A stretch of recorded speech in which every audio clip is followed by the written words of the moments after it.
সুতরাং মালিকের কাছ থেকে এই জমিনের কর্তৃত্ব যদি পেতেই হয় তাহলে অবশ্যই অবশ্যই দুই সুরতের বাইরে যাওয়া যাবে না। এক নাম্বার, হয়তো তার থেকে সিনায়া নিতে হবে, অন্যথায় তার থেকে ভিক্ষা চেয়ে নিতে হবে। বলেন ঠিক কিনা? মুহতারাম হাজিরিন, দুনিয়ার মানুষদেরকে আল্লাহ পাক রব্বুল আলামিন এত শক্তিশালী বানায় নাই যে তারা আল্লাহ পাক রব্বুল আলামিনের সাথে যুদ্ধ ঘোষণা করবে। কারণ আব্রাহার বাদশা আল্লাহ পাক রব্বুল আলামিনের সাথে যুদ্ধ ঘোষণা করেছে, কাবা ঘরকে ধ্বংস করে নিজের কর্তৃত্ব প্রতিষ্ঠা করতে চেয়েছে। আল্লাহ পাক রব্বুল আলামিন আবাবিল পাখির মাধ্যমে তাদেরকে ধুলোয় ধূলিসাৎ করে দিয়েছে। বলেন ঠিক কিনা? তো তাহলে অবশ্যই অবশ্যই মানুষদেরকে দ্বিতীয় সূরত ইখতিয়ার করতে হবে, সেটা হলো আল্লাহ পাক রব্বুল আলামিনের বলে দেওয়া পদ্ধতি অনুযায়ী আল্লাহর কাছ থেকে দুনিয়ার কর্তৃত্ব চেয়ে নিতে হবে। বলেন ঠিক কিনা? তো আল্লাহ ওই পদ্ধতি আমাদেরকে জানিয়ে দিয়েছে, ও দুনিয়ার মানুষ, তোমরা দুই কাজ করো, আমি তোমাদেরকে দুইটি পুরস্কার দেব।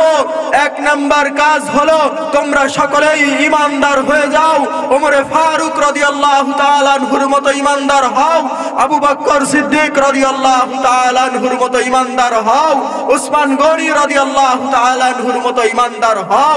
আর দ্বিতীয় নাম্বার, তোমরা নেক কর্ম সম্পাদন করো, গুনাহকে ছেড়ে দাও, তো তোমাদেরকে আমি দুইটি পুরস্কার দান করবই ইনশাআল্লাহ। ঠিক কিনা? এক নাম্বার পুরস্কারই হলো তাম দুনিয়া যেই ইক্তেদারের কারণে যুদ্ধ বিদ্রোহে লিপ্ত আছে, নিজেদের অস্ত্র ভান্ডারকে সমৃদ্ধ করতেছে, শিশুদেরকে হত্যা করতেছে, নারীদের উপরে নির্যাতন করতেছে, দুর্বলদের উপরে আঘাত করতেছে। তো আল্লাহ বলতেছে এইভাবে ইক্তেদার কায়েম করা যাবে না, বরং একদিন, দুই দিন, তিন দিন তুমি ইক্তেদার কায়েম করার চেষ্টা করবে। এমন একটা সময় আসবে, তুমি যদি ঈমানদার না হও, তুমি যদি দিনদার না হও, আমি আল্লাহ পাক রব্বুল আলামিন আব্রাহার বাদশাকে যেইভাবে ধ্বংস করেছি তোমাদেরকেও ধ্বংস করে দেব। বলেন ঠিক কিনা? তো মুহতারাম হাজিরিন, এই জন্যে আমাদেরকে সর্বপ্রথম ঈমানদার হতে হবে। দুই নাম্বার, নেক কর্ম সম্পাদন করতে হবে, তাহলে আল্লাহ পাক রব্বুল আলামিন অটোমেটিকলি দুনিয়ার ইক্তেদার আমাদেরকে দিয়ে দিবে, যেমন আবু বকরকে দিয়েছে। ঠিক না? মুহতারাম হাজিরিন, রাসূল আকরাম সাল্লাল্লাহু আলাইহি ওয়াসাল্লাম বলেছেন, আল্লাহ পাক রব্বুল আলামিন মানুষদেরকে দুনিয়াতে যত নিয়ামত দিয়েছেন, খাবার, পানি, আকাশ, জমিন, রিজিক, সুস্থতা, এই সব নিয়ামতের মধ্য থেকে সবচাইতে উত্তম নিয়ামত হলো আল্লাহ পাক রব্বুল আলামিনের জিকিরের মজলিসের মধ্যে একত্রিত হওয়া, আল্লাহ পাক রব্বুল আলামিনের কালেমাকে নিজেদের কণ্ঠে সুউচ্চ স্বরে উচ্চারিত করা। বলেন ঠিক কিনা? মুহতারাম হাজিরিন, কিয়ামতের ময়দানে যখন জান্নাতীদেরকে জান্নাতি বলে ঘোষণা করা হবে, তো জান্নাতে যাওয়ার পরে জান্নাতীরা তাদের ওই সময় সম্পর্কেই আফসোস করবে যেই সময় তারা অহেতুক অনর্থক কর্মকাণ্ডের মধ্যে কাটিয়েছে, যেই সময়টুকু আল্লাহ পাক রব্বুল আলামিনের জিকির থেকে গাফেল থেকেছে। কারণ হলো এই দুনিয়া আল্লাহ পাক রব্বুল আলামিনের পক্ষ থেকে একটা বড় ধরনের নিয়ামত। দুনিয়া শব্দের অর্থই হলো নিকটবর্তী হওয়ার মাধ্যম। যে দুনিয়াতে এসেছে সে আল্লাহর নিকটবর্তীও হতে পারে, আল্লাহর অসন্তুষ্টি অর্জনকারী বান্দাও হতে পারে। তো মুহতারাম হাজিরিন, দুনিয়াতে আসার পরে যেই মানুষটা আল্লাহ পাক রব্বুল আলামিনের ইবাদত আর বন্দেগী বেশি বেশি করেছে, তো আল্লাহ পাক রব্বুল আলামিন কিয়ামতের ময়দানে তার মাকাম আরো বাড়ায়া দিবে। বলেন ঠিক কিনা?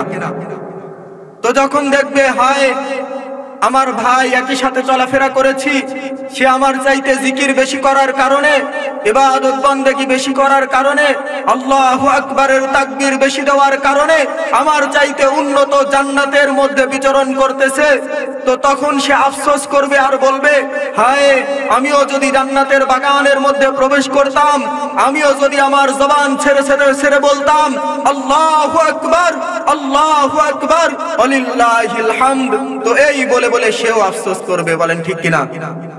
তো মুহতারাম হাজিরিন, এই কারণে আমি আপনাদের কাছে আহ্বান করব, যেহেতু আল্লাহ পাক রব্বুল আলামিন तमाम দুনিয়াতে যত নিয়ামত দিয়েছে, সব নিয়ামতের মধ্যে উত্তম নিয়ামত হলো দ্বীনের কাজে অগ্রগামী হতে পারা, আল্লাহ পাক রব্বুল আলামিনের জিকিরে শামিল হতে পারা, আল্লাহ পাক রব্বুল আলামিনের নাম উচ্চ স্বরে আওয়াজ করে জান্নাতের মাকামকে বুলন্দ করতে পারা।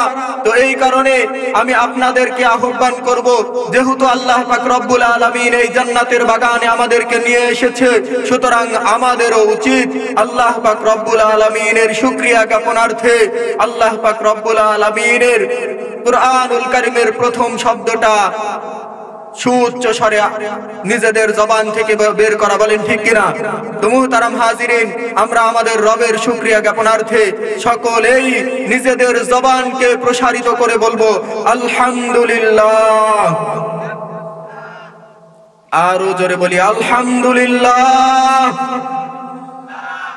মাশাআল্লাহ মাশাআল্লাহ। মুহতারাম হাজিরিন, শতকোটি দরুদ ও সালাম সেই মহামানবের উপরে যারা ক্লান্ত পরিশ্রমের মাধ্যমে तमाम দুনিয়া দ্বীনের আলোয় আলোকিত হয়েছে, অন্ধকারের যুগে অন্ধকার যুগ মডেল হিসেবে সোনালী যুগে পরিণত হয়েছে, সেই মহামানবের উপরে আমরা সকলেই দরুদ পাঠাই, বলি সাল্লাল্লাহু আলাইহি ওয়াসাল্লাম।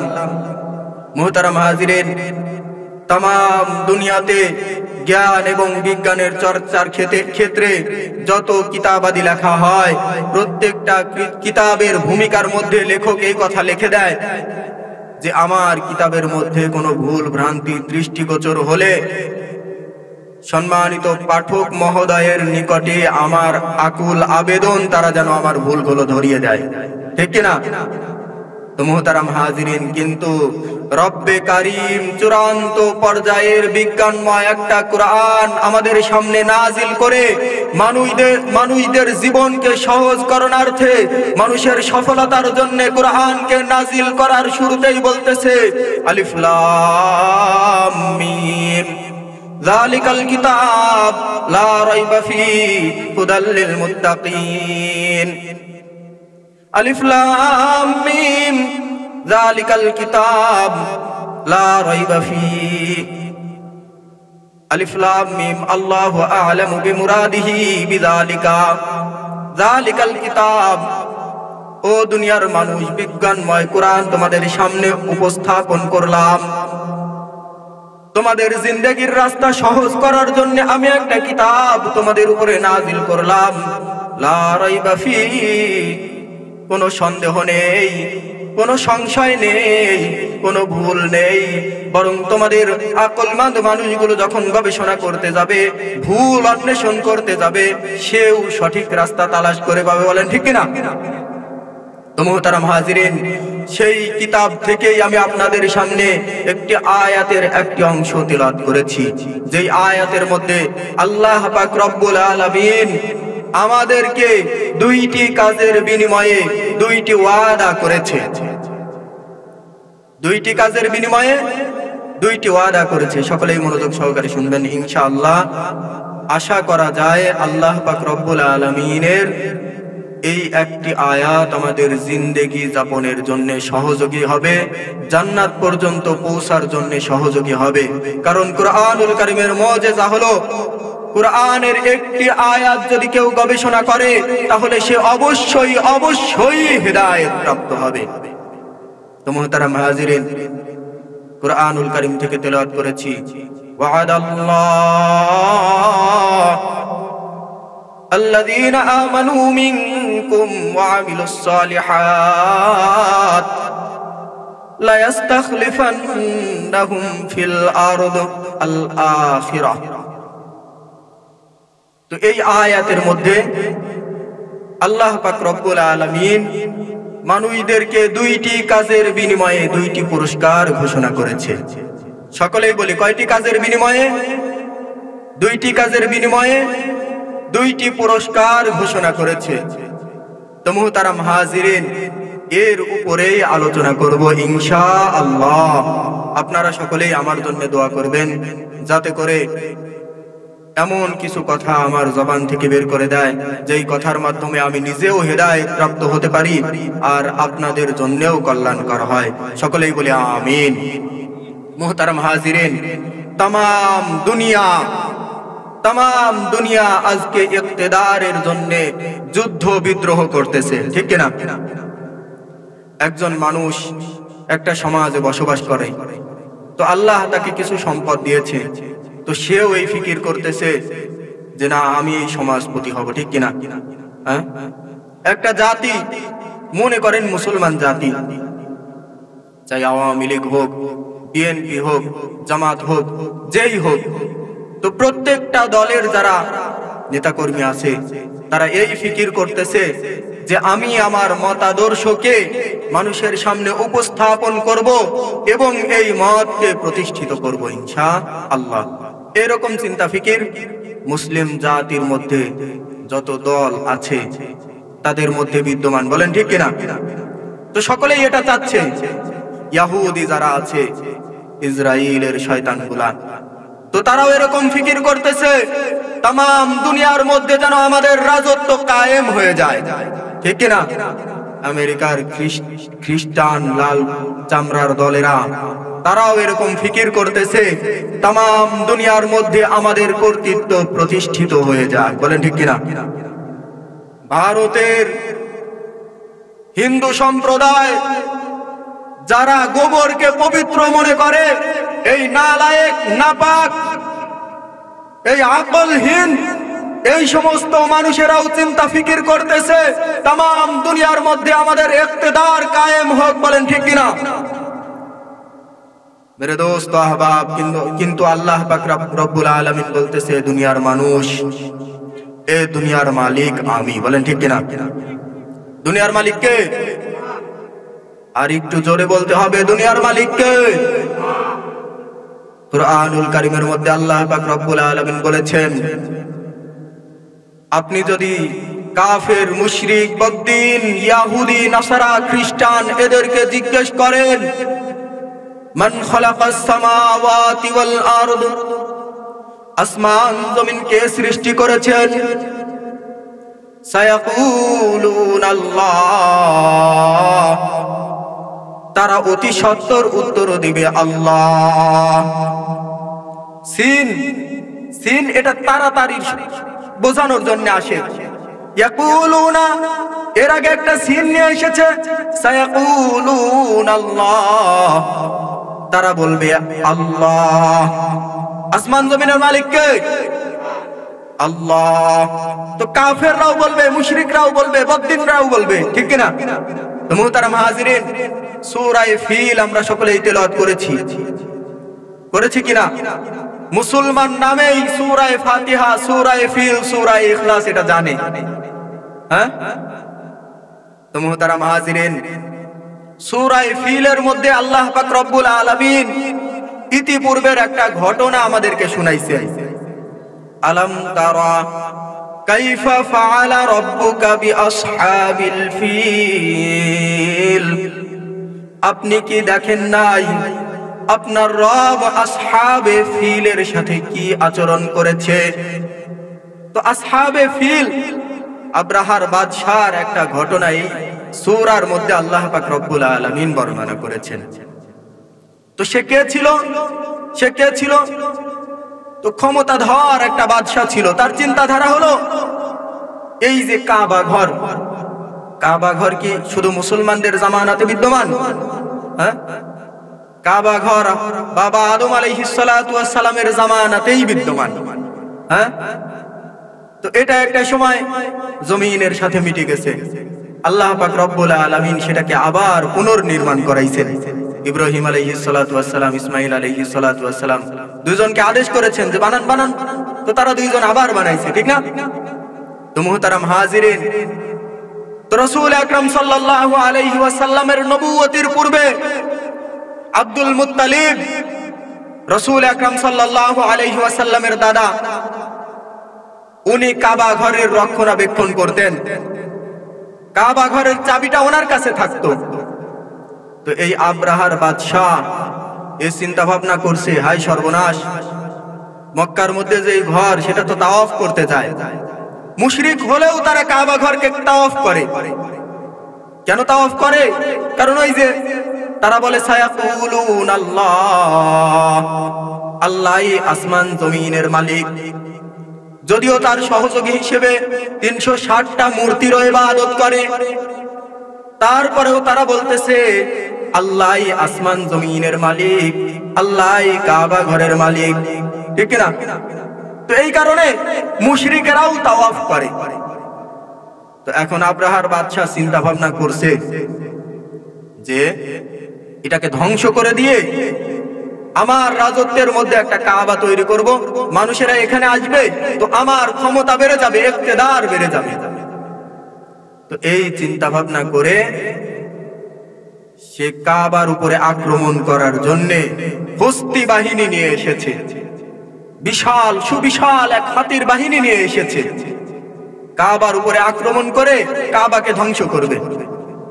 তো আক্রমণের পূর্বে আব্দুল মুত্তালিব দায়িত্বশীল, তো এর যে উটের পাল ছিল ওটা নিয়ে চলে গেছে। এখন আব্দুল মুত্তালিব বাড়িতে আসার পরে এখন দেখতেছে যে তার উটের পালটা নাই। তো সবার থেকে শুনেছে কে নিছে? তো আব্রাহার বাদশা সে নিয়ে গেছে। আব্দুল মুত্তালিব ইনিও সম্ভ্রান্ত একটা নেতা ছিল। উনি আব্রাহার বাদশার কাছে গিয়ে বলতেছে, এই যে আমার যে উটের পাল নিয়ে আসছো এগুলো ফেরত দিয়ে দাও। হ্যাঁ? তো আব্রাহার বাদশা চিন্তা করছে, কি রে, উটের পাল চায়, কাবা সম্পর্কে তো কোনো কথাবার্তা বলে না। তো পরে বলতেছে, তুমি কি জানো যে আমি কি জন্য এসেছি? আব্দুল মুত্তালিব বলতেছেন, জানি জানি তুমি কি জন্য এসেছো, তুমি তো কাবা ধ্বংস করার জন্য এসেছো। কিন্তু তুমিও শুনে রাখো, তুমি যেই উটগুলো নিয়ে এসেছো ওইগুলার মালিক হলাম আমি, কিন্তু যেই কাবা তুমি ধ্বংস করার জন্য এসেছো ওই কাবার মালিক আমি না, ওই কাবার মালিক হলেন যিনি আসমান এবং জমিনের মালিক। তো তাহলে তারাও কি বলতো? তারাও বলতো আসমান জমিনের মধ্যে মালিক হলো আল্লাহ। তো तमाम দুনিয়ার মালিক কে? আল্লাহ। তো মুহতারাম হাজিরিন, সুতরাং কারো মালিকানাধীন বস্তু তার থেকে গ্রহণ করার জন্য হয়তো তার থেকে বেশি শক্তিশালী হতে হবে, ঠিক কিনা? অথবা তার কাছ থেকে ভিক্ষা চেয়ে নিতে হবে, বলেন ঠিক কিনা?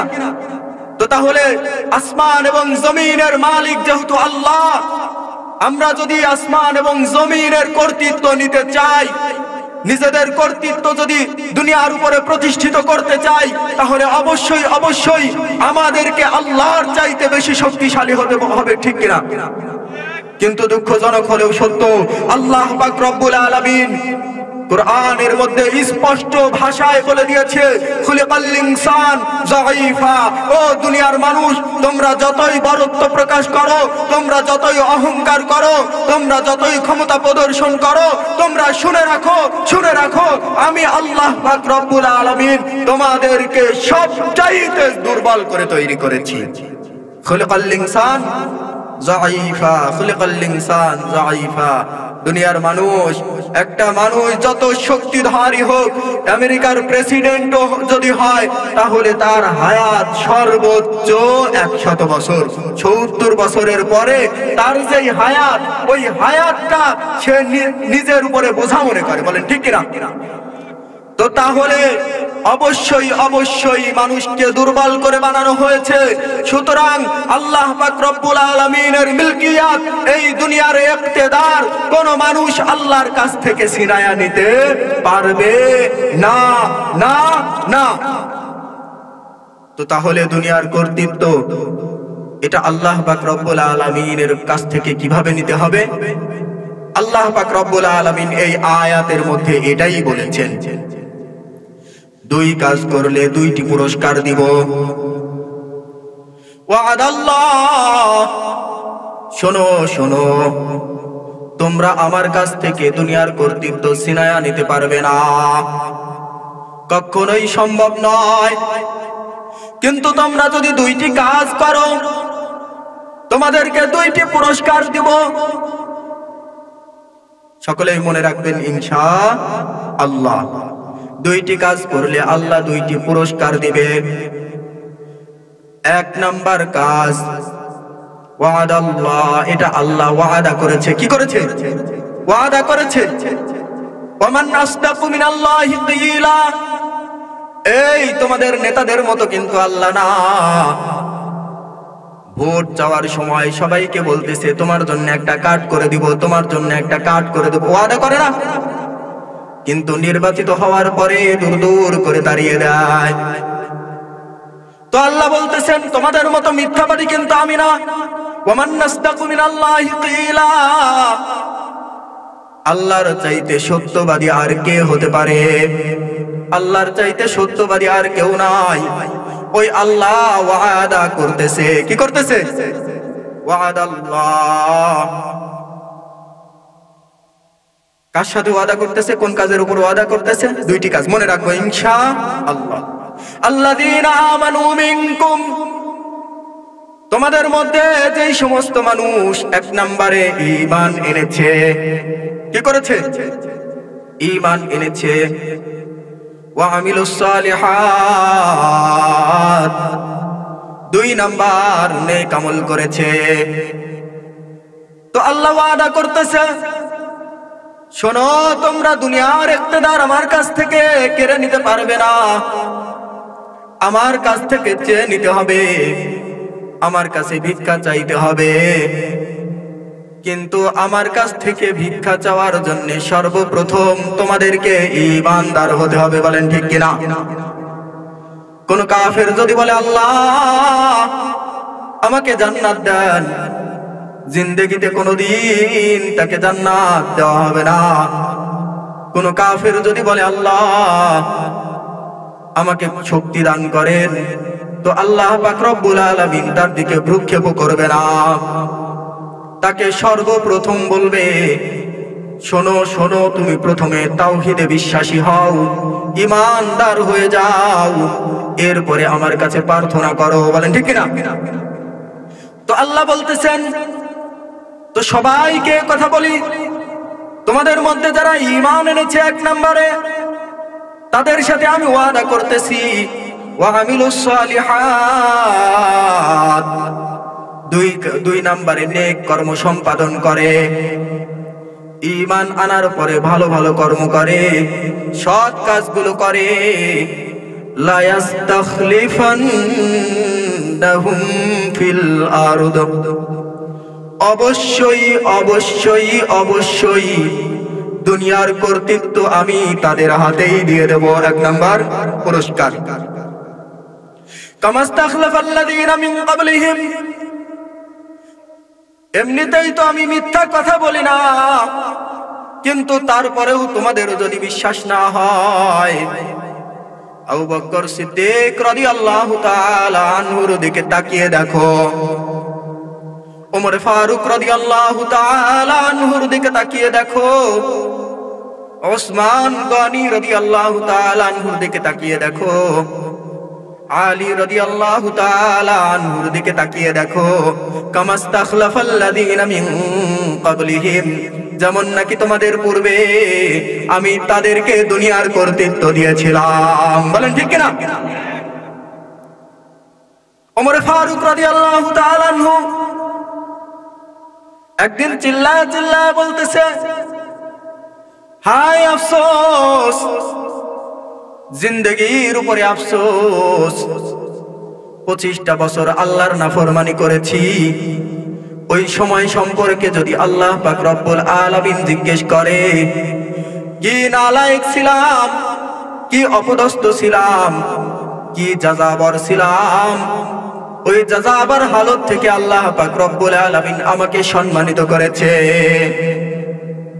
আবু হুরায়রা রাদিয়াল্লাহু তাআলা আনহু যখন ওমর ফারুক রাদিয়াল্লাহু তাআলা আনহুর জামানায় গভর্নর নির্বাচিত হয়, রেশমি কাপড় দিয়ে নিজের নাক পরিষ্কার করতেছে। তো এমত অবস্থায় ওই কাপড়টার দিকে তাকায়া তাকায়া ঝরঝর করে কান্না করে দেয় আর বলতেছে, গোলাম ছিলাম, অপছন্দনীয় মানুষ ছিলাম, অভাবগ্রস্ত ছিলাম, ক্ষুধার তাড়নায় রাস্তার উপরে গড়াগড়ি করতাম। মানুষে ভাবতো হয়তো মিরকির বেরাম আছে, জুতা পেটা করতো, কিন্তু তারা এইটা বুঝতে পারে নাই আমি ক্ষুধার্ত ছিলাম। ও বেলাল, ও আবু হুরায়রা, আজকে আল্লাহ পাক রব্বুল আলামিন তোমাদেরকে সম্মানিত করেছে, ইকতিদার দিয়েছে, দুনিয়ার ক্ষমতা দিয়েছে। রেশমি রুমাল দিয়ে তুমি আজকে নাক পরিষ্কার করো। তো আল্লাহ পাক রব্বুল আলামিন বলতেছেন, আমার ওয়াদা, দুই কাজ যদি দুনিয়ার মানুষ করে তাহলে আমি অবশ্যই অবশ্যই তাদেরকে দুনিয়ার ইকতিদার দিয়ে দেব। বিশ্বাস যদি না হয় পেছনের দিকে তাকাও, 1450 বছর পূর্বের দিকে তাকাও। কামাস্তাখলাফাল্লাযীনা মিন ক্বাবলিহিম, যে এরকম ভাবে তোমাদের পূর্বে তোমাদের পূর্বসূরীদেরকে খেলাফতি দিয়েছিলাম, দুনিয়ার কর্তৃত্ব দিয়েছিলাম, অথচ তারা অপদস্থ জাতি ছিল। বলেন ঠিক কিনা? তো এই হলো 1 নাম্বার পুরস্কার। ওয়াদাল্লাহ আল্লাযীনা আমানু মিনকুম ওয়া আমিলুস সালিহাত লা ইস্তাখলিফান্নাহুম ফিল আরদ কামা ইস্তাখলাফাল্লাযীনা মিন ক্বাবলিহিম ওয়া লা ইউমাক্কিনান্না লাহুম দীনাহুম আল্লাযী ইরতাদা লাহুম ওয়া লা ইউবাদদিলান্নাহুম মিন বা'দি খাউফিহিম আমনা। আল্লাহ পাক রব্বুল আলামিন বলতেছেন, ওই মানুষদের 2 নাম্বার যে পুরস্কারটা আমি দিব, ওই পুরস্কারটা হলো তাদের জন্য আমি আমার দিন পালন করা সহজ করে দিব। যেই 2 দিনের উপরে আমি সন্তুষ্ট, তারা রাতের অন্ধকারে চলাফেরা করবে, কোনো ভয় ভীতি থাকবে না। তারা নিজেদের ব্যবসা বাণিজ্য নির্বিঘ্নে করবে, কোনো চাঁদাবাজি হবে না। তারা নিজেদের সমস্ত কর্মকাণ্ড সম্পাদন করবে। রাষ্ট্রীয় কর্মকাণ্ডের ক্ষেত্রে তাদের থেকে কোনো ঘুষ গ্রহণ করা হবে না। তাদের ভীতির জামানাগুলোকে আমি আমানতের জামানায় পরিণত করে দিব, শান্তিপূর্ণ করে দিব। তো মুহতারাম হাজিরিন, আল্লাহ পাক রব্বুল আলামিন বলতেছে, এটা হলো আমার ওয়াদা। ওয়া মান আসদাকু মিনাল্লাহি কিলা, আমার চাইতে সত্যবাদী আর কেউ হতে পারে না। তো তাহলে আমরা এই সংক্ষিপ্ত আলোচনা থেকে প্রথমে জানতে পারলাম আসমান জমিনের মালিক আল্লাহ। সকলেই জবান খুলে বলি, আসমান জমিনের মালিক কে? সুতরাং মালিকের কাছ থেকে এই জমিনের কর্তৃত্ব যদি পেতেই হয় তাহলে অবশ্যই অবশ্যই 2 সুরতের বাইরে যাওয়া যাবে না। 1 নাম্বার, হয়তো তার থেকে সিনায়া নিতে হবে, অন্যথায় তার থেকে ভিক্ষা চেয়ে নিতে হবে। বলেন ঠিক কিনা? মুহতারাম হাজিরিন, দুনিয়ার মানুষদেরকে আল্লাহ পাক রব্বুল আলামিন এত শক্তিশালী বানায় নাই যে তারা আল্লাহ পাক রব্বুল আলামিনের সাথে যুদ্ধ ঘোষণা করবে। কারণ আব্রাহার বাদশা আল্লাহ পাক রব্বুল আলামিনের সাথে যুদ্ধ ঘোষণা করেছে, কাবা ঘরকে ধ্বংস করে নিজের কর্তৃত্ব প্রতিষ্ঠা করতে চেয়েছে। আল্লাহ পাক রব্বুল আলামিন আবাবিল পাখির মাধ্যমে তাদেরকে ধুলোয় ধূলিসাৎ করে দিয়েছে। বলেন ঠিক কিনা? তো তাহলে অবশ্যই অবশ্যই মানুষদেরকে 2য় সূরত ইখতিয়ার করতে হবে, সেটা হলো আল্লাহ পাক রব্বুল আলামিনের বলে দেওয়া পদ্ধতি অনুযায়ী আল্লাহর কাছ থেকে দুনিয়ার কর্তৃত্ব চেয়ে নিতে হবে। বলেন ঠিক কিনা? তো তো আল্লাহ ওই পদ্ধতি আমাদেরকে জানিয়ে দিয়েছে, ও দুনিয়ার মানুষ, তোমরা দুই কাজ করো, আমি তোমাদেরকে দুইটি পুরস্কার দেব। এক নাম্বার কাজ হলো তোমরা সকলেই ঈমানদার হয়ে যাও, ওমরে ফারুক রাদিয়াল্লাহু তাআলা আনহুর মতো ঈমানদার হও, আবু বকর সিদ্দিক রাদিয়াল্লাহু তাআলা আনহুর মতো ঈমানদার হও, উসমান গনি রাদিয়াল্লাহু তাআলা আনহুর মতো ঈমানদার হও। আর দ্বিতীয় নাম্বার, তোমরা নেক কর্ম সম্পাদন করো, গুনাহকে ছেড়ে দাও, তো তোমাদেরকে আমি দুইটি পুরস্কার দান করবই ইনশাআল্লাহ। ঠিক না? এক নাম্বার পুরস্কারই হলো তাম দুনিয়া যেই ইক্তেদারের কারণে যুদ্ধ বিদ্রোহে লিপ্ত আছে, নিজেদের অস্ত্র ভান্ডারকে সমৃদ্ধ করতেছে, শিশুদেরকে হত্যা করতেছে, নারীদের উপরে নির্যাতন করতেছে, দুর্বলদের উপরে আঘাত করতেছে, তো আল্লাহ বলতেছে এইভাবে ইক্তেদার কায়েম করা যাবে না, বরং একদিন, দুই দিন, তিন দিন তুমি ইক্তেদার কায়েম করার চেষ্টা করবে। এমন একটা সময় আসবে, তুমি যদি ঈমানদার না হও, তুমি যদি দিনদার না হও, আমি আল্লাহ পাক রব্বুল আলামিন আব্রাহার বাদশাকে যেইভাবে ধ্বংস করেছি তোমাদেরকেও ধ্বংস করে দেব। বলেন ঠিক কিনা? তো মুহতারাম হাজিরিন, এই জন্য আমাদেরকে সর্বপ্রথম ঈমানদার হতে হবে, দুই নাম্বার নেক কর্ম সম্পাদন করতে হবে, তাহলে আল্লাহ পাক রব্বুল আলামিন অটোমেটিকলি দুনিয়ার ইক্তেদার আমাদেরকে দিয়ে দিবে, যেমন আবু বকরকে দিয়েছে। ঠিক না? মুহতারাম হাজিরিন, রাসূল আকরাম সাল্লাল্লাহু আলাইহি ওয়াসাল্লাম বলেছেন, আবু বকর সিদ্দিক রাদিয়াল্লাহু তাআলা আনহু ছিলেন একেবারেই নরম মানুষ। কেমন মানুষ ছিলেন? নরম মানুষ। হায় হায়, গোলামদের হালত দেখলে তার চোখ দিয়ে ঝরঝর করে পানি পড়তো, অভাবগ্রস্তের অভাব দেখলে তার অন্তরটা কেঁপে উঠত, জালেমের উপরে জুলুম করা দেখলে তার হৃদয় কম্পিত হতো। তো এমন একটা নরম মানুষকেও আল্লাহ পাক রব্বুল আলামিন বলেছেন, তুমি যখন ঈমানদার, যাও যাও, তোমার শক্তির কারণে তোমাকে আমি ইক্তেদার দেই নাই, তোমাকে খিলাফতি দান করি নাই। ঠিক কিনা? ওমরে ফারুক রাদিয়াল্লাহু তাআলা আনহুর দিকে তাকান, অপদস্থ জাতির মধ্য থেকে সবচাইতে নিকৃষ্ট ছিল এই একজন মানুষ, যখন তার মধ্যে টান টান উত্তেজনা, যৌবনের তেজ, তো সে দিন বোঝে না, সৎকর্ম বোঝে না, সমস্ত প্রকারের অন্যায়ের দিকে ধাবিত হয়। তো এইরকম একটা মানুষ সমাজের কাছে কি পরিমাণ লাঞ্ছিত হতে পারে? একটা মানুষ, একটা যুবক ছেলে, সে মেয়েদেরকে ইফটিজিং করে, অন্যের মুরগি চুরি করে খায়, মানুষের খোয়ার থেকে গরু ছেড়ে দেয়, তো তাহলে সে কিরকম সম্মানিত হতে পারে?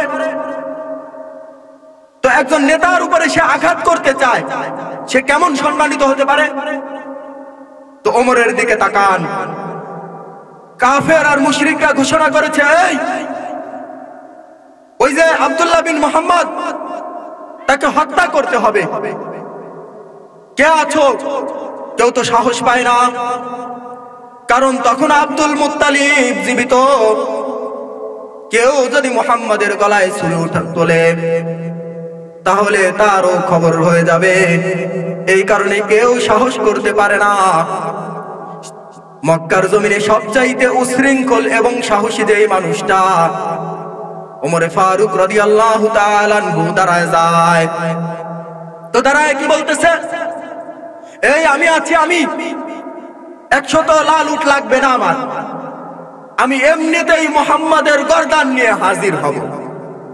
তো তাহলে কত ভালো মানুষ ছিল, যার ব্যাপারে শুধু মক্কার মুশরিক না, রোম সম্রাট পর্যন্ত জানে যে এই মানুষটা সত্যবাদী। শামের প্রত্যেকটা ব্যবসায়ী জানে এই মানুষটা সত্যবাদী, তার সত্যবাদীর তার কারণে সে ব্যবসায় সফলতা অর্জন করে। তো এমন একটা মানুষকে যেই যুবক হত্যা করতে চায়, ওই যুবকটা কত সম্মানিত হতে পারে? তো মুহতারাম হাজিরিন, তার দিকে তাকিয়ে দেখুন, যখন রাসূল আকরাম সাল্লাল্লাহু আলাইহি ওয়াসাল্লামের সাথে সাক্ষাৎ হয়েছে, তো যখন পড়েছে লা ইলাহা ইল্লাল্লাহ, তো আল্লাহ পাক রব্বুল আলামিন তাকে অর্ধ জাহানের বাদশা বানায়া দিয়েছে। সুবহানাল্লাহ বলবেন না? গোলামি কে করতে চায় বলেন? কেউ চায় গোলামি করতে? হ্যাঁ, বাংলাদেশের মুসলমান চায় গোলামি করতে? বাংলাদেশের মুসলমান যদি গোলামি পছন্দ করত, তাহলে ৭১-এর সময়ে নিজেদের জানকে বিলীন করে দিয়ে স্বাধীনতাকে পাকিস্তানের হাত থেকে ছিনায় আনতো না। তো মুহতারাম হাজিরিন, কোন মানুষ যে আমরা গোলামির শিকলে আবদ্ধ হই, ঠিক না? এই কারণেই আপনি তামাম দুনিয়ার দিকে তাকান, ইসরায়েলের দিকে তাকান, ডিমের মতো ছোট্ট একটা জায়গা, নাপাক, বদমাইশ, খবিস, খান্নাস, পবিত্রতা বলতে কোন জিনিস বোঝে না, মানবতার ছিটে ফোঁটা পর্যন্ত নাই। এই জালেম সম্প্রদায় ইহুদি, এই খবিস গুলাও চায় যে আমরা দুনিয়ার কারো গোলামি করব না, বরং আমরাই ক্ষমতাশীল হব। যার কারণে ফিলিস্তিনের শিশুদের উপরে হামলা করতেছে, নারীদের উপরে হামলা করতেছে, পাখির মতো গুলি করে করে মারতেছে। তো এটা এক সাইড। আমাদের প্রতিবেশী দেশ ভারতের দিকে তাকান, ভারতের দিকে তাকান, মসজিদগুলো বুলডোজার দিয়ে একেবারে গুড়িয়ে দিচ্ছে, মুসলমানদেরকে নামাজরত অবস্থায় বুট দিয়ে লাথি দিচ্ছে, ডান্ডা পেটা করতেছে। এই নাপাক জাতি গোবরকে পবিত্র মনে করতেছে। তো তারাও এইরকম ভাষণ দেয় যে মুসলমানদেরকে আমরা দেখে ছাড়বো, মুসলমানদের পেঁয়াজ বন্ধ করে দেব, মুসলমানদের আলু বন্ধ করে দেব। তো এই যে এই ভাষণগুলো দেয়, এর পেছনের উদ্দেশ্য কি? উদ্দেশ্য একটাই, তারাও চায় যদিও আমরা নাপাক, গোবরকে পবিত্র মনে করি, গরুর পেশাব পান করি, তো তারপরেও আমাদের ইচ্ছা হলো আমরা তামাম দুনিয়ার মধ্যে ইক্তেদার কায়েম করব, কারো গোলামি করব না, ঠিক না? তো মুহতারাম হাজিরিন, আমরা যারা মুসলমান আছি, আমাদের ফিকিরটাও তো এমন যে আমরা একমাত্র আল্লাহ পাক রব্বুল আলামিনের ইবাদত বন্দেগী করব, গোলামির শিকলে আবদ্ধ হব না। এই কারণেই ৭১-এর সময় আমাদের নিরীহ মুসলমান নিজেদের বুককে পাকিস্তানি পাক হানাদার বাহিনীর সামনে টান টান করে দাঁড়িয়ে গিয়েছে, তোমরা গুলি করো, আমরা মারা যাব, তারপরেও আমাদের স্বাধীনতা তোমাদের হাতে তুলে দিব না, দিব না, দিব না। তো মুহতারাম হাজিরিন, আল্লাহ বলতেছেন তোমরা যত কিছুই করো, পরিপূর্ণ স্বাধীনতা তোমরা পাবে না। ওমরের মতো চাটাইয়ের বিছানায় শুয়ে শুয়ে তুমি রাজত্ব পরিচালনা করতে পারবে না। আবু বকর সিদ্দিক রাদিয়াল্লাহু তাআলা আনহুর মতো মরুভূমিতে ঘুরে ঘুরে তুমি রাজত্ব পরিচালনা করতে পারবে না। ওসমান গনি রাদিয়াল্লাহু তাআলা আনহুর মতো এত সহজে তুমি রাজত্ব পরিচালনা করতে পারবে না। যদি রাজত্বের মালিক আল্লাহ পাক রব্বুল আলামিন তোমার হাতে রাজত্ব তুলে না দেয়, যদি আল্লাহ পাক রব্বুল আলামিন তোমার জন্য রাষ্ট্র পরিচালনা করাটাকে সহজ করে না দেয়, তোমার জন্য আমানতের ব্যবস্থা না করে দেয়, তো আল্লাহ পাক রব্বুল আলামিন এই কথাই এই আয়াতের মধ্যে বলতেছে। মুহতারাম হাজিরিন, এখন আসেন আমরা এখানে যারা উপস্থিত আছি, বাহিরে যারা ঘোরাফেরা করতেছি, মানে আমাদের এই যশোমন্ত দুলিয়া এলাকা, এই এলাকায় আপনারা খুঁজে দেখেন হিন্দু পরিবার কয়টা আছে? খুঁজে পাওয়া যাবে? পাওয়া যাবে না। খ্রিস্টান কয়টা পরিবার আছে? কথা বলবেন, জোরে জোরে কথা বলবেন ইনশাআল্লাহ। বলেন, সকলেই বলেন, কয়টা খ্রিস্টান পরিবার আছে? একটাও নাই। ইহুদি পরিবার কয়টা আছে? মাশাআল্লাহ, মাশাআল্লাহ। তাহলে আমরা এই যশোমন্ত দুলিয়ায় যারা আছি তারা সকলেই মুসলমান। আমরা সকলেই কি মুসলমান? আমরা পড়েছি লা ইলাহা ইল্লাল্লাহ। তো মুহতারাম হাজিরিন, এখন আসেন সুজানগর উপজেলায় সংখ্যাগরিষ্ঠ মানুষ, বলেন সকলেই বলেন, ইহুদি, খ্রিস্টান, মুসলমান না? আচ্ছা, এটা সংক্ষিপ্ত একটা পরিসংখ্যান আমরা তৈরি করতেছি। এখন বলেন, পুরা বাংলাদেশের মধ্যে সংখ্যাগরিষ্ঠ মানুষ মুসলমান। বলেন মুসলমান। বলেন আমরা কি? হ্যাঁ। বাংলাদেশের অধিকাংশ মানুষ কি? হ্যাঁ। এখন বলেন, পুরা পৃথিবীতে সংখ্যাগরিষ্ঠ মানুষ ইহুদি, নাসারা, খ্রিস্টান, বৌদ্ধ, তুলনামূলক মুসলমান বেশি না? হ্যাঁ। আর বদরের সময়ে মুসলমান কতজন ছিল? 313 জন। সকলেই বলি, কতজন? 300। কাফেরদের সংখ্যা কতজন ছিল? 3000। কত? 3000। বিজয়ী কারা হয়েছে? মুসলমান। কিন্তু আজকের বিশ্বে সংখ্যাগরিষ্ঠ মুসলমান, কিন্তু ফিলিস্তিনের দিকে তারা তাকান, মুসলমানরা নির্যাতিত। ভারতের দিকে তাকান, মুসলমানরা নির্যাতিত। মিয়ানমারের দিকে তাকান, মুসলমানেরা নির্যাতিত। চীনের উইঘুর প্রদেশে তাকান, বৌদ্ধদের হাতে মুসলমানরা নির্যাতিত। অথচ আল্লাহ পাক রব্বুল আলামিনের কথা হলো, আল্লাযীনা আমানু। ও দুনিয়ার মানুষ, যারা ঈমানদার, ওয়াদাল্লাহ, তাদের সাথে আল্লাহ পাক রব্বুল আলামিন ওয়াদা করেছেন। এমনি বলেন নাই যে তাদেরকে দিব, এমনি বললেই তো হয়ে গেল। হ্যাঁ, আল্লাহর কথা তো কথাই। যালিকাল কিতাব লা রাইবা ফীহি, আমি তোমাদের উপরে একটা কিতাব পাঠিয়েছি, এর মধ্যে সন্দেহ নাই। কসম করে বলতেছি, এমন বলে নাই। সত্যি বলতেছি, এমন বলে নাই। শোনো ভালো করে বলতেছি, এমন বলে নাই। স্বাভাবিকভাবে বলতেছে, যালিকাল কিতাব লা রাইবা ফীহি, এর মধ্যে কোনো সন্দেহ নাই। বিশ্বাস না হলে খুঁজে দেখো। তো খুঁজতে গিয়ে বড় বড় খ্রিস্টান মুসলমান হয়ে যায়। সুবহানাল্লাহ বলবেন না? তো মুহতারাম হাজিরিন, আল্লাহর কথা তো এমনই, এমনিতেই 100তে 100, কিন্তু তারপরে আল্লাহ বলতেছে, শোনো, ওয়াদাল্লাহ,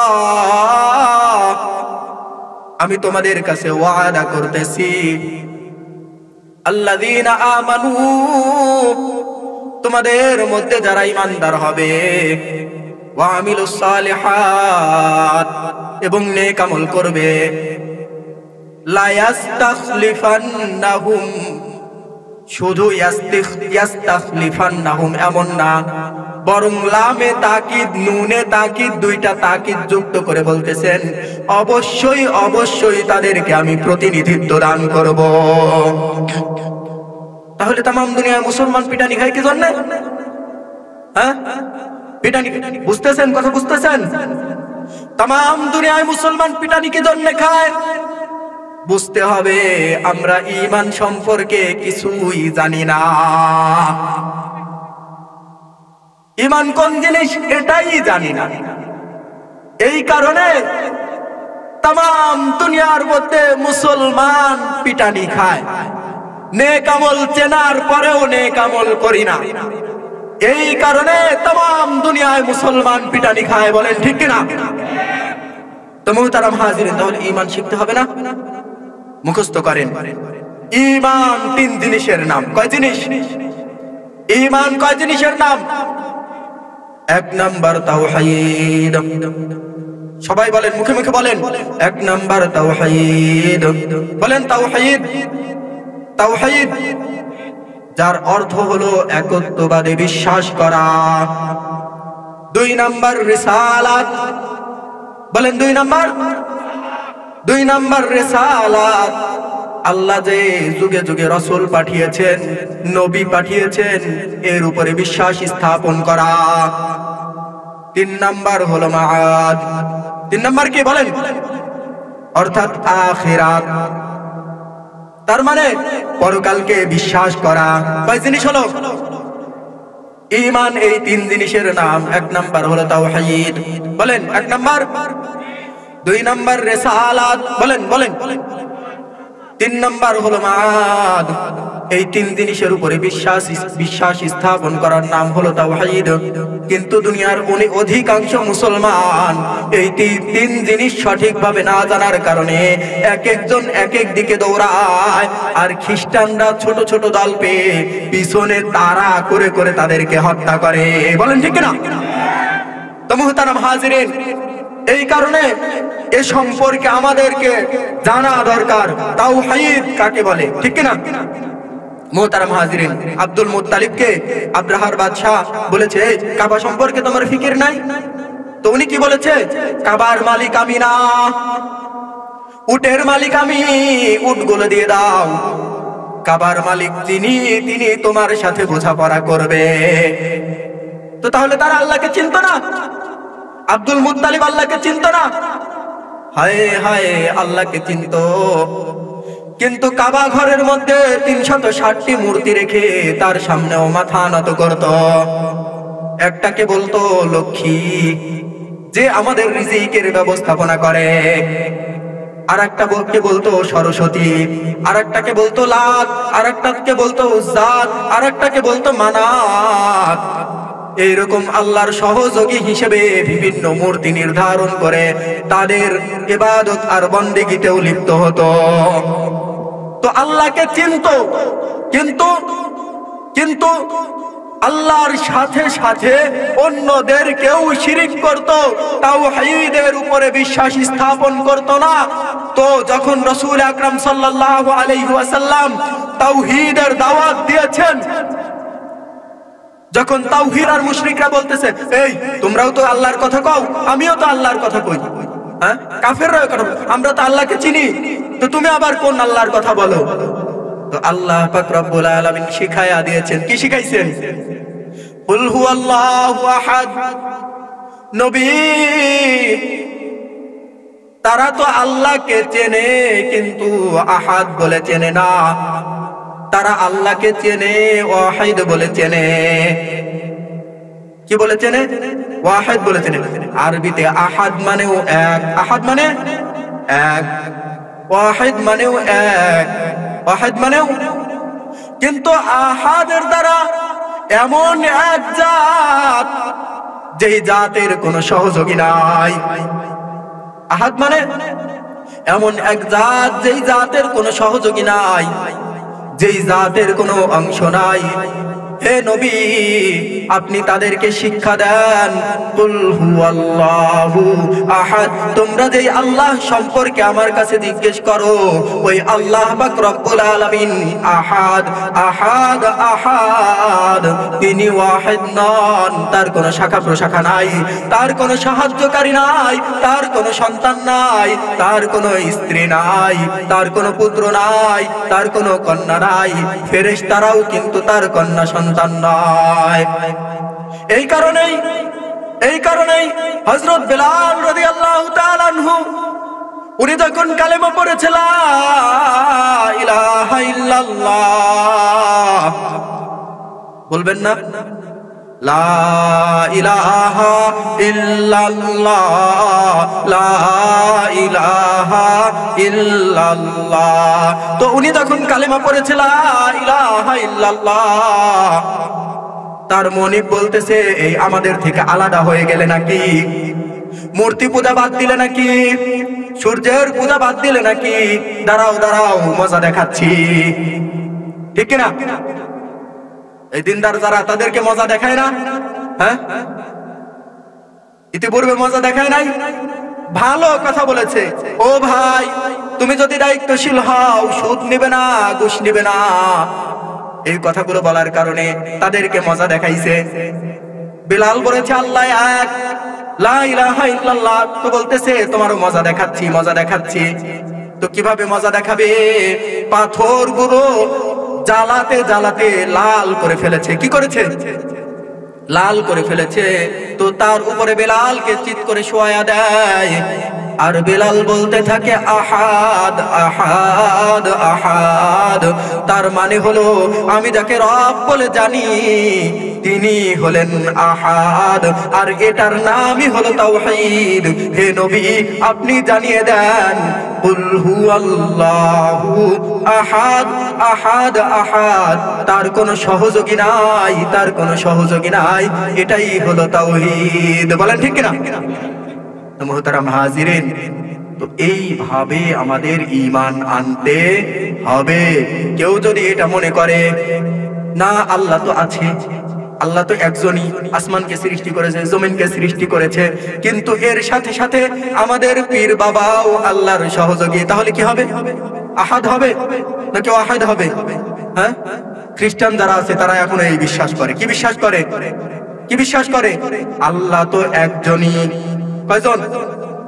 কিন্তু হযরত মরিয়ম আলাইহিস সালাতু ওয়াস সালাম আল্লাহ পাক রব্বুল আলামিনের বিবি, নাউজুবিল্লাহ, তো তার কাছে চাইলে তিনিও কিছু দিবেন। হযরত ঈসা আলাইহিস সালাতু ওয়াস সালাম আল্লাহ তাআলার সন্তান, তার কাছেও চাইলে তিনি কিছু দিবেন। তো এটা তাওহীদ হলো, এটা তাওহীদ হলো। তো আমাদের মুসলমানদের মধ্যে এরকম হাজারো বিভক্তি আছে যে সম্পর্কে বয়ান করতে গেলে আজকে সারা রাত পার হয়ে যাবে। মুহতারাম হাজিরিন, আমরা এই সংক্ষিপ্ত আলোচনা থেকে যাই বুঝেছি সেটাকে আমাদের অন্তরের মধ্যে গেঁথে নিব, আর সেই অনুযায়ী পথ চলার চেষ্টা করব। আগামীতে আমাদের অনেক বড় বড় উলামায়ে কিরাম আমাদেরকে নসিহত শোনাবেন, হয়তো এই ধারাবাহিকতাই শোনাবেন অথবা কোরআন থেকেই শোনাবেন। তো এগুলো শুনে শুনে আল্লাহ পাক রব্বুল আলামিনের কাছ থেকে কামিয়াবির রাস্তা চিনে কামিয়াবিকে ভিক্ষা চেয়ে নিতে হবে। বলেন ঠিক কিনা?